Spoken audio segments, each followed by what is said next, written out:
G'day guys, Smith City here for Smith City Product Review as well. I'm going to do a bit of a double review here. I've got a Camacho Cigar.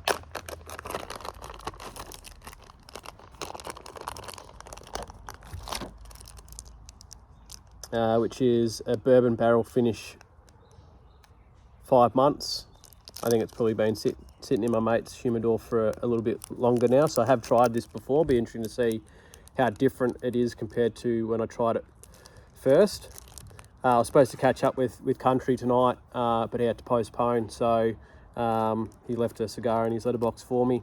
And I'm going to be reviewing a Carlsberg Elephant Premium Strong Ale, 7.2%. So it'll be interesting to see what that tastes like. So we'll just get straight into the show. So it's just some things that have been happening for me of late. I'm still waiting to hear about my police check. I've got a common name, so it has gone further than it would normally be for someone that doesn't have a common name for a job that I've applied for. It's going to take another few days. I got an email that said 10 days extra, which probably would be around, 7, 8, 9 days ago. So we'll just see. If that doesn't eventuate, I'm going to reach out to some people to see if I can work full time and just PT on the weekends, which, that's not necessarily, I did move away from that with quitting my plumbing job, but if I have to go back and not really make anything of a PT business, but start saving some money going forward, well, then that's not necessarily a bad thing. So anyway, that's a lot of talking. This is the Camacho Camacho Master Built series. Shout out to a new follower, Jay, a Y man. He smokes cigars and stuff like that, and he's followed. So I thought I'd give him a shout out.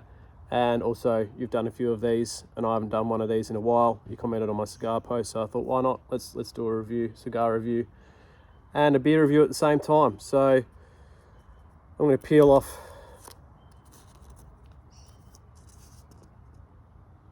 that. Going to give it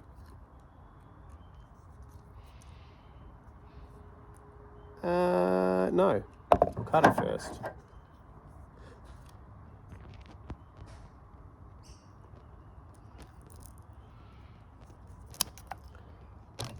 Give it a bit of a dry draw. Oh, wow.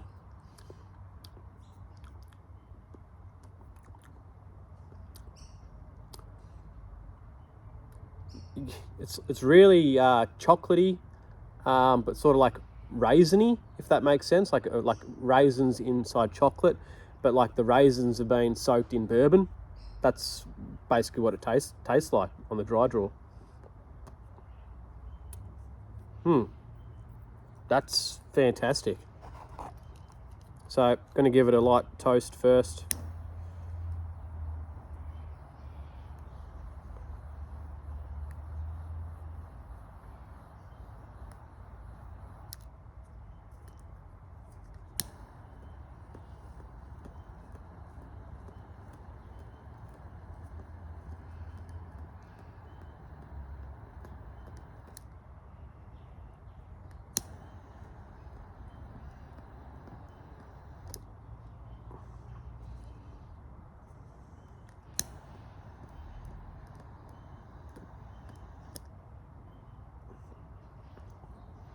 I think I butchered that a little bit, but it is what it is.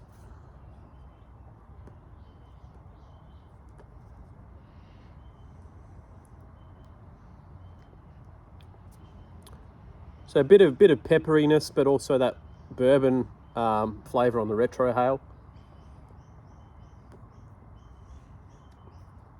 And I'll just plonk that there for the minute.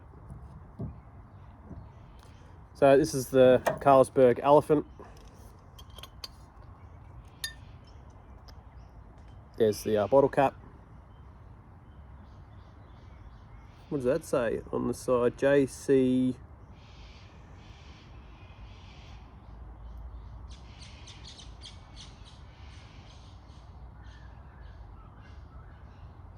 I don't know what that says.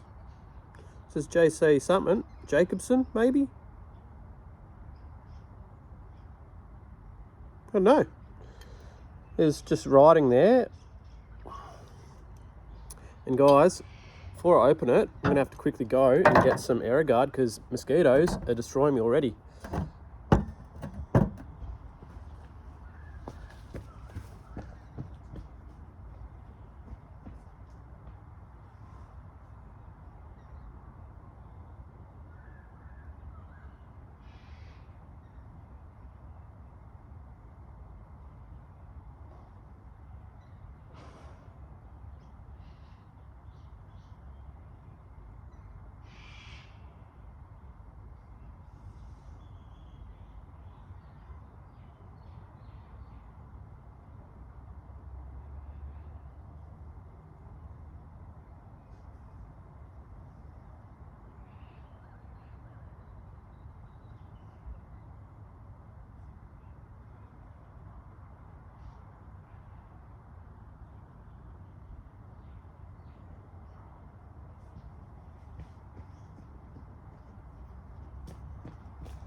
Thank you for waiting, guys.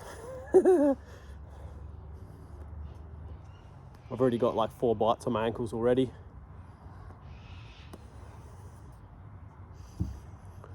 So, JC Jacobson, I think it says. Correct me if I'm wrong in the comments. I do like the green and the gold, dark green and gold.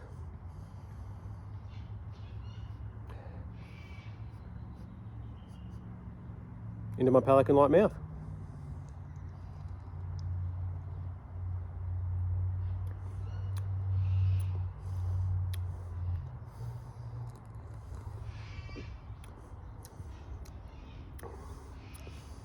That's dangerous.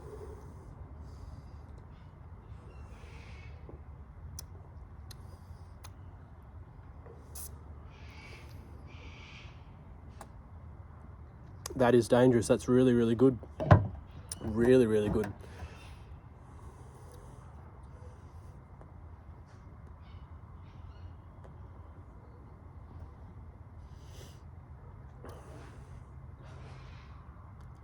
I haven't done any of my beer reels of late, the last couple of weeks. Not too sure whether I'll find myself more on YouTube just doing beer reviews like I used to, or whether I'll come back in with some energy and do some reels with obviously, yeah, my Fry PA videos. I haven't quite decided what I want to do yet moving forward.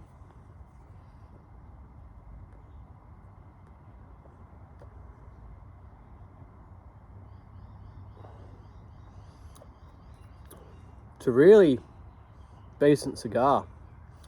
It's got a little bit of like nutty notes to it as well.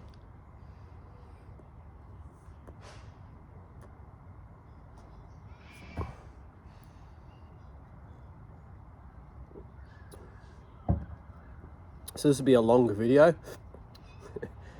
I was cutting pumpkin for my mum to make pumpkin soup, and yeah, got a little bit of a nick, but that's all right. It was only like tiny. It was when I was scraping out the middle part with the seeds, and it just sort of like caught, and then just sort of little bit of a nick, not too bad. Excuse me. So, caramel. Says rich in multi-character with a hint of caramel. It's very dry, which it's nice.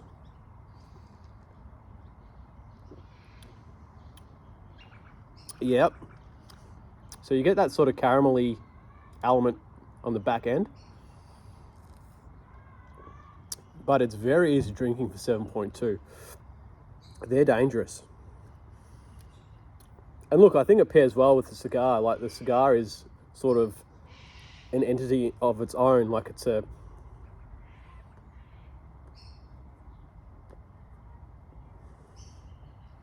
pretty I wouldn't say intense, because intense is the wrong word, but it's got a lot of stuff going on for it, the cigar. So just having something sort of mellow with sort of caramel elements of the beer, harmonizing sort of with the bourbon, like raisiny chocolate notes of the cigar, actually works really, really well.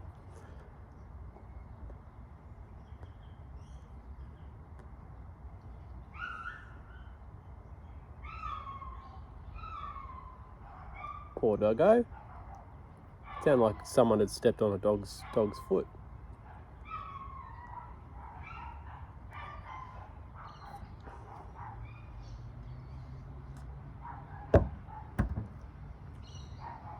Yeah, bloody everywhere, those mosquitoes.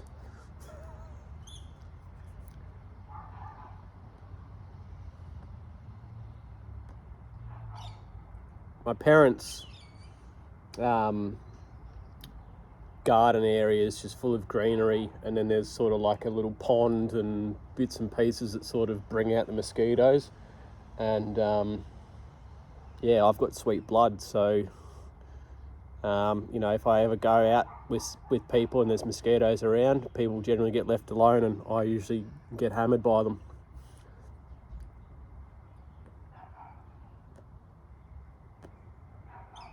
No way that that tastes like a 7.2% beer. I'd sort of say that it tastes like 4.2, or it's going down like a 4.2. So I did buy a 6-pack. Mum's having one inside whilst finishing off the pumpkin soup, and yeah, it does say 7.2.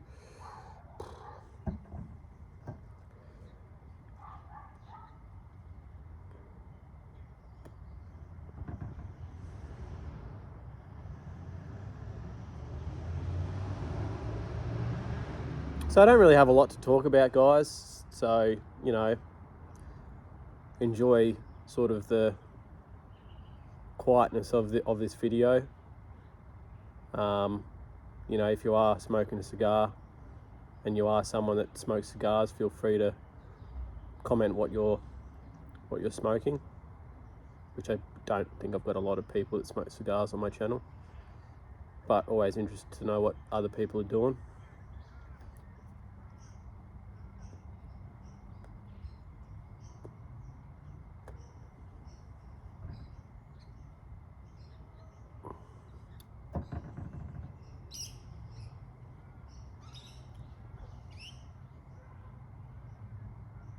I think I cut it pretty much how I like it. So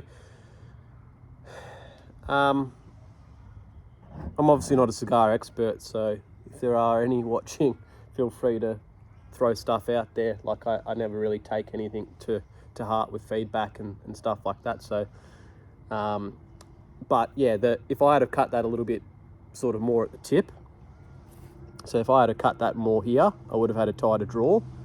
But I've cut,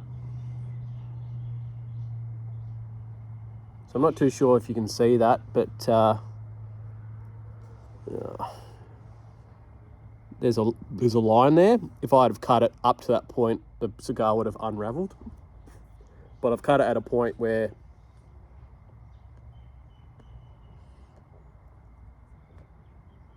I'm enjoying that sort of that type of draw that I'm getting from that cut. Should have brought another one out, so I'm going to have to do another runner to go inside and get one, but that's all right.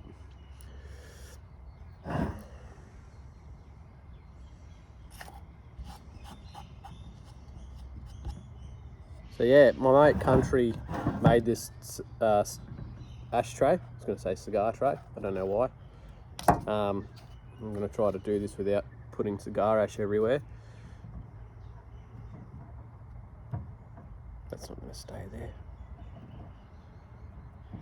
Yeah, there we go. So there it is. And I'll see if I can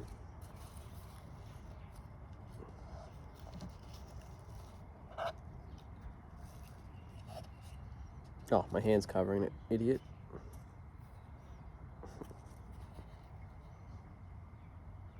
So check him out, Whiskey and Cigar Time on Instagram. Really good bloke. Really, really good bloke.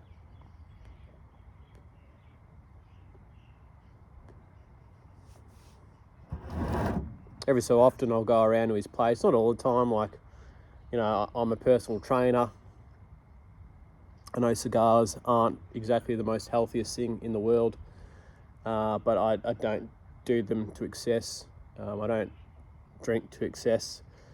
You know, it might be on occasions where I'm going out in little pockets of the year where my mum's looking at me in the window,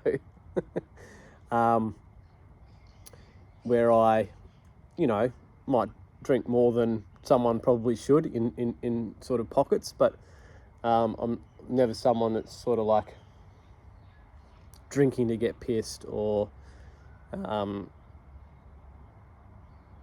smoking to fill a void or whatever. Like, I've never really done that, other than probably when I was going through some trauma, or coming out of trauma, I should say, when I was 16, 17, 18.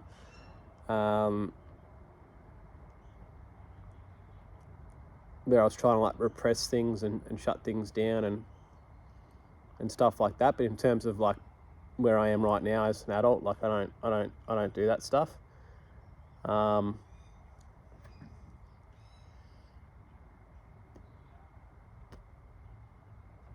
just like the sort of peace and quiet that you get with smoking a cigar. You can sort of sit down and especially with these really nice cigars, which, you know, all the cigars that I smoke with Country and stuff like are really good. Unlike the really average ones I used to smoke going camping with my Uncle Gary. Oh, they were terrible. Used to just get them from like a Woolies cigarette area, and yeah, they were bad, really, really bad. But the memories attached to those moments are really fond. So,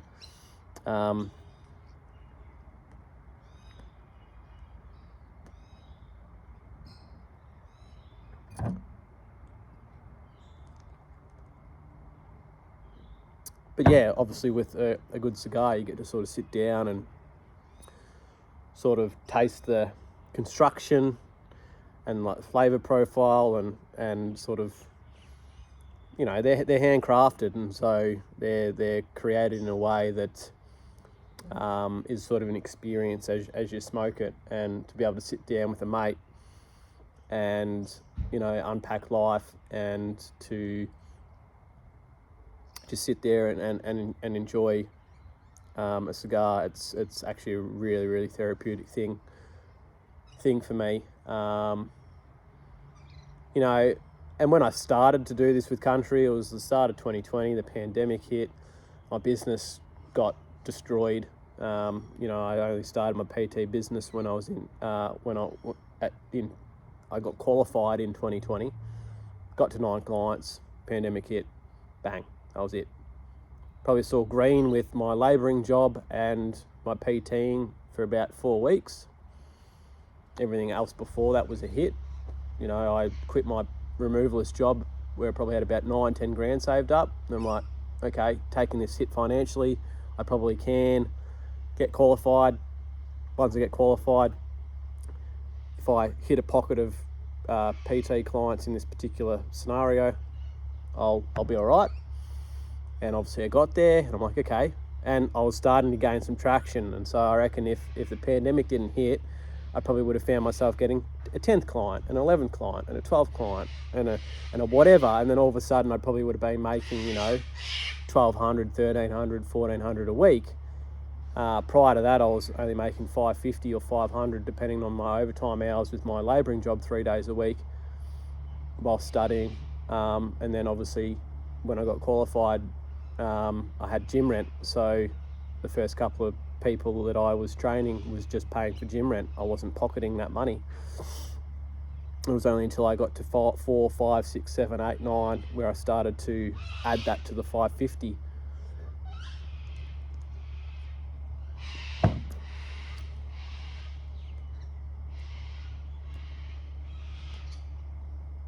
And it's really good to sort of reflect on that stuff. Like, I had to make some really big adjustments and some really, like, you know, there was a situation where we opened back up and I got offered a promotion right when that happened, and I thought to myself, taking a promotion is probably going to put the final knife in my business. But I'm like, if there's more lockdowns, then I'm going to be bankrupt. And then the shame and the guilt and embarrassment of probably going to my folks and saying, like, I'm in debt with my car at the time, which obviously I'm not anymore. Gave that away to someone in Lismore from the floods, paid it forward. People helped me out of a debt, and then I paid that forward.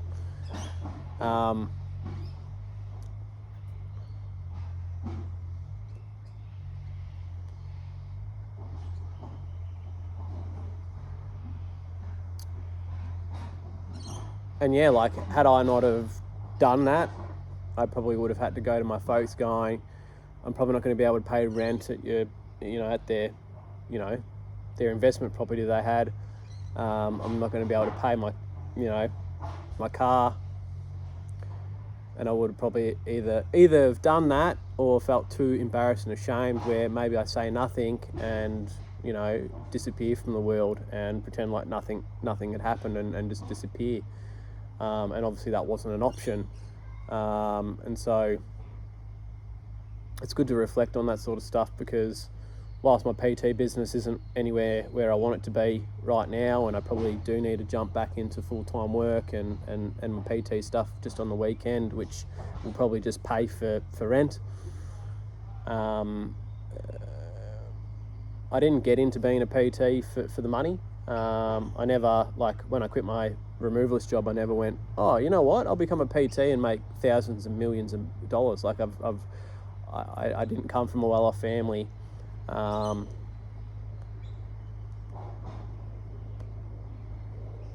didn't, I was the baby, as my parents call me, the youngest of three, and this isn't a negative. It's not me saying, like, worry me, feel sorry for me or whatever, but I used to get hand-me-downs. There was always a hierarchy around food at the dinner time, where I'd usually not get a lot.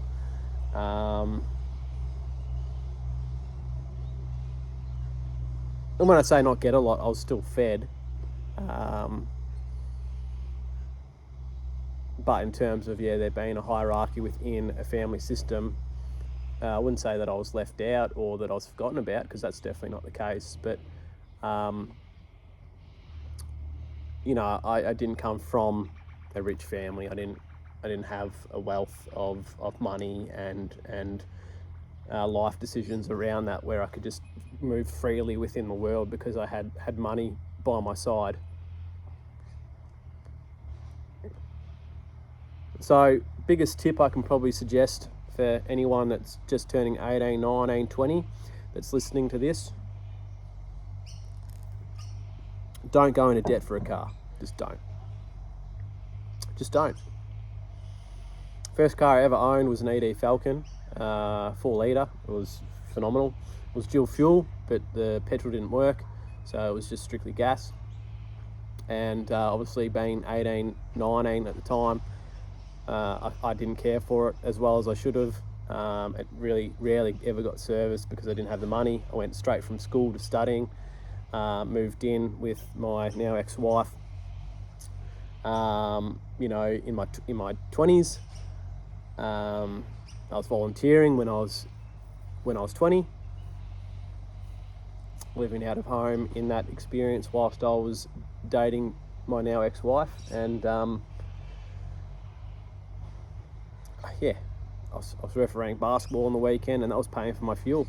And I was probably living on takeaway, like a McDonald's or a Hungry Jack's meal once a day, and that was sort of $5 here or $6 here, to sort of get me through the weeks.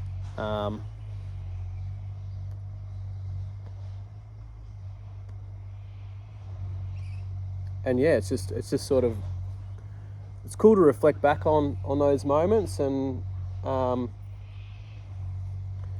you know, if I do get a full-time job, not if, when I get a full-time job, whether it be the job I've gone for, which is a split of 2 hours in the morning, 2 hours of an evening or an afternoon, and I can move my PT business in around that, or actually get a full-time job Monday to Friday and just train people on the weekend, I can start to tick over some savings, which I've never been able to do, which will give me a lot of sort of financial freedom down the track, which is pretty cool.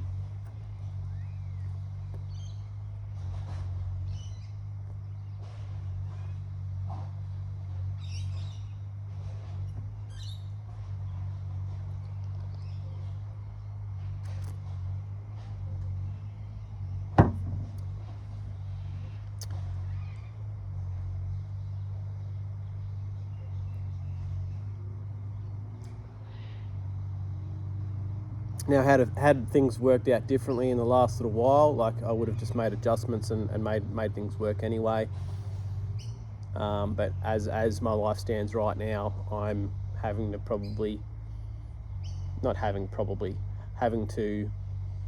and wanting to get a job where I can bring in income, where I can start to save for the first time in a long time.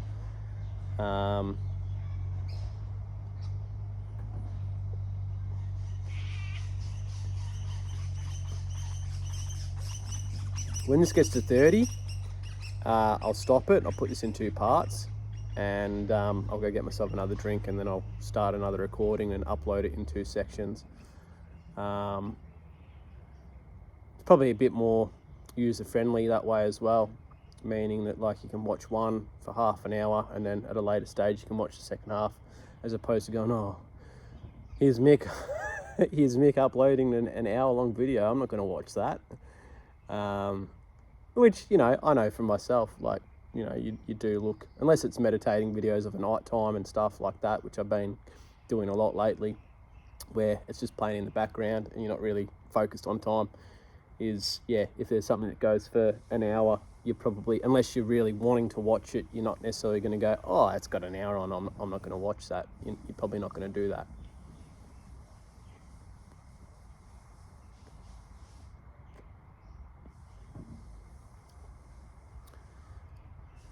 So as we get through like the first third, you are getting more of that raisin and bourbon flavour of it. That chocolatiness is dissipating, and you're sort of getting a bit of a white pepper element on the retrohale. That is, it says unforgettable, pale gold in colour. Elephant is rich in malty character with a hint of caramel balanced by a satisfying dry bitterness. Once enjoyed, never forget. Beer product of Denmark.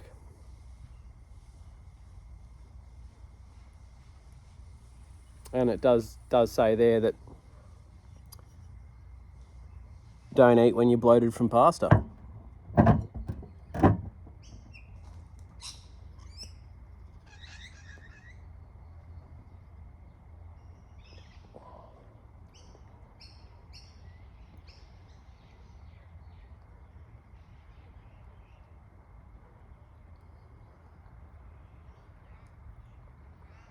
I've got a few other things that I might talk about in the next part.